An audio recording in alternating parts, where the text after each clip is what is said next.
parts. First and foremost, thanks to EIF for hosting us. We really appreciate the opportunity to share our thoughts.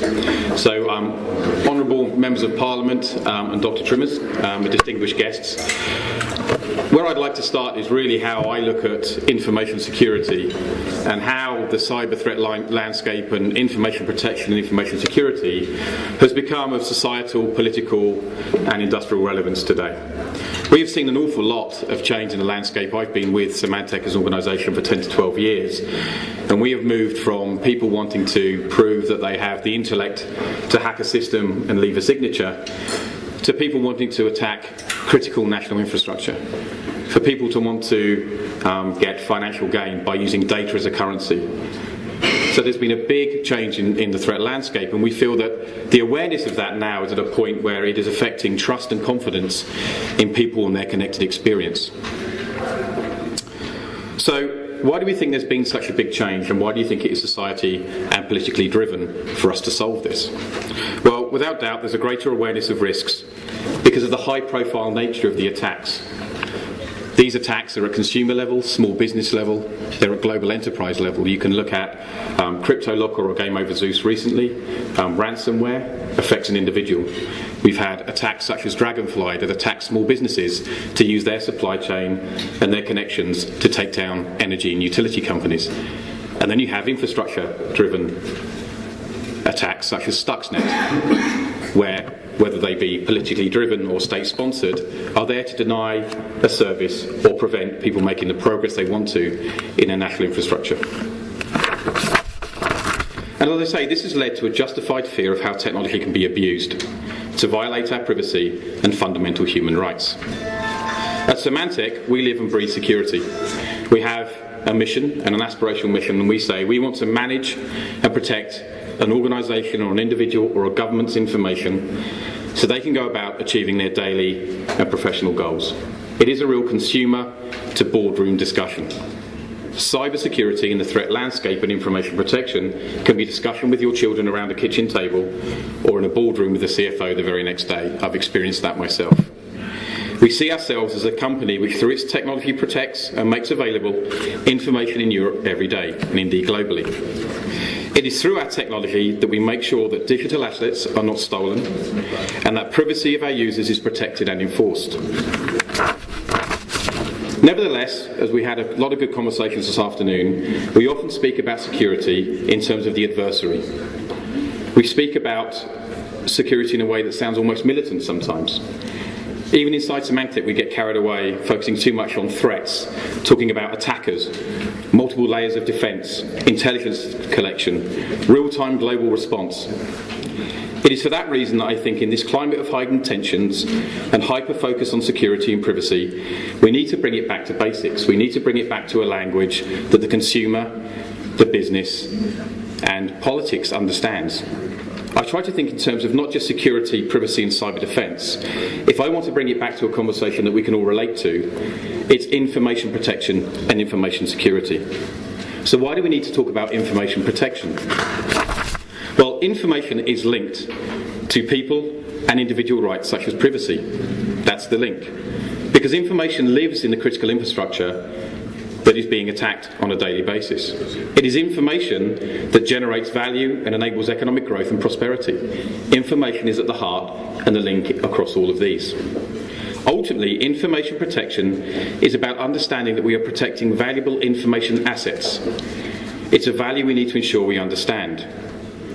I tried to come up with a different analogy for this to relate to, and I think if you go back in time and you look at some of the fairy tales and the treasure was locked in the castle and in front of that castle was a monster or a dragon or certainly a soldier with a shield, that's no longer true. If you looked at information as the treasure in a digital economy,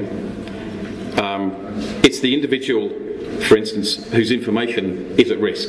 It's the asset and the crown jewels of an information for somebody to protect. Information can be a valuable intellectual property that costs millions to research and generate billions in innovation. Information can be blueprints of an energy distribution network which, if attacked, could cause untold damage. An individual or an organisation's most prized asset to protect is their information. We try to protect all of that because it either has value from the perspective of the individual, or the industry, or the national security. And make no mistake about it, they are all interlinked. How many times do we hear that a successful cyber attack in an organisation happened because an individual employee was compromised? A successful cyber attack in a company stole millions of personal records. A successful cyber attack in critical infrastructure will impact a society or even a country at large.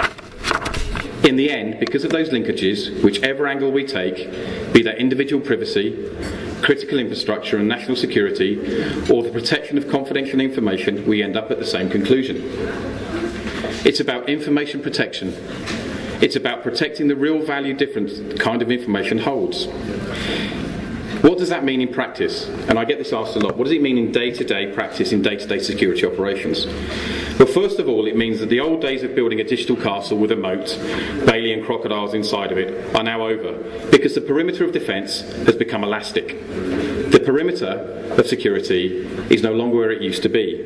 You can't put your crown jewels inside the keep behind the castle walls, because users carry them now on mobile, or they put them in the cloud.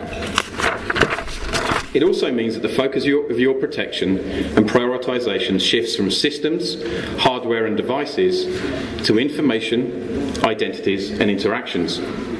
The number of attacks means that our focus needs to turn from a passive defence of deflecting attacks to actively seeking intelligence to understand and prevent the attackers. The sophistication of attacks suggests that in addition to developing generic antivirus like penicillin, if you look at antivirus like a penicillin in traditional medicine, we also now need to do DNA analytics and personalise the antidote for individuals. When it comes to policy, it means that we need to stop seeing security and privacy as conflicting, but rather as necessary preconditions for freedom, safety and prosperity.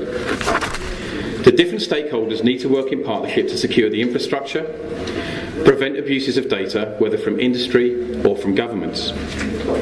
Today I'm very pleased to announce that earlier today in The Hague, Symantec signed a Memorandum of Understanding with the European Cybercrime Centre of Europol. The purpose of this partnership is to collaborate to develop a better understanding of cyber threats, as well as mitigation strategies and promoting capacity building for European law enforcement. Our cooperation will happen with full respect to data protection. It shows our readiness to walk the talk.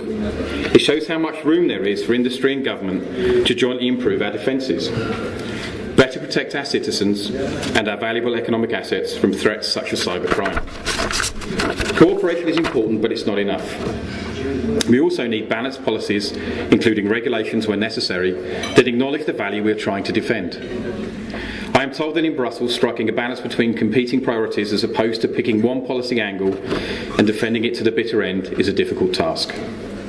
We believe that the efforts of the EU is putting in harmonised legislation in critical infrastructure and privacy protection are essential for the future prosperity and growth of our economy. Adopting policies that will foster growth and innovation is directly interlinked with an appropriate privacy and security framework that focuses on protecting information as opposed to promoting national champions. The proposal of the Commission on Critical Infrastructure Protection provides the right list of best practices that Member States have adopted nationally. If the political will exists to elevate those best practices at the European level and thus improve our collective security, then it should be done in a harmonised way. The European Parliament has invested significant time and effort into improving the Commission proposal, and we think it's a good result. We encourage the speedy conclusion of the negotiations with the objective of delivering a harmonised legal instrument of generally accepted security best practices that promote protection across the EU critical infrastructures and requires also Member States to do their fair share of work. Protecting the infrastructure where information lives and runs our economy is the bricks and mortar of what we need to do. The privacy question is the other fundamental part. It is more high level but equally important because it will determine the effectiveness of the security measures as well as the gross spin that the data revolution can give us. Privacy law is important because it protects a fundamental human right and thus our individual freedom. Privacy law is no longer about information self-determination. Rather, it is about information governance. It is about regulating the complete life cycle of information. Therefore, privacy legislation needs to ensure that data is adequately protected, and there are a lot of provisions that are foreseen in that current framework. But it also needs to ensure that the aspects that promote innovation and economic growth remain. It has to be pragmatic and flexible. Responsible yet innovative use of personal data in an era where consumers pay with their data is the kind of practice we need to encourage. Profiling activities, cross-border data flows, cloud computing, or usage of big data are not inherently evil from a privacy standpoint. If I look at our own ability at Symantec to deliver a 24/7 365 service around the globe, this depends on data flows around the world. We need to profile attack methodologies in order to deliver DNA-like medicine protection from targeted attacks, which are often unique to each victim. Recognizing an imminent attack and stopping it in real time depends on our ability to correlate and learn from big data that we have previously collected on previous attacks. In that sense, technology is no different from humans. We learn based on past experiences. Our disaster recovery capability in case of a catastrophic failure depends on storing data on different locations using the cloud. Being able to delete data is critical in reducing one's attack surface and in promoting privacy protection. Finding the data and deleting them with confidence is as challenging as defending from a cyber attack, most CIOs tell me. Most CIOs that I talk to, they say, I know I can delete half my data, I just don't know which half I can delete. In Symantec, we are among the first ones to recognise the risk of mishandling information or recklessly distributing them without an understanding of their value. At the same time, we see the enormous potential, which is why we believe in strong enforcement of privacy law, together with a risk-based context-aware legal framework. If that can be achieved, not only do we avoid a fortress Europe mentality, which is a recipe for failure, not only do we set again the global standard, but we also make Europe the logical business choice for cloud computing investment, where, through predictable and harmonised legislation data, business models can flourish. The new Juncker Commission has put together the centre prospect of combining digital policy with economic prosperity. This is why I am convinced that the policy debate in Brussels will move in the right direction.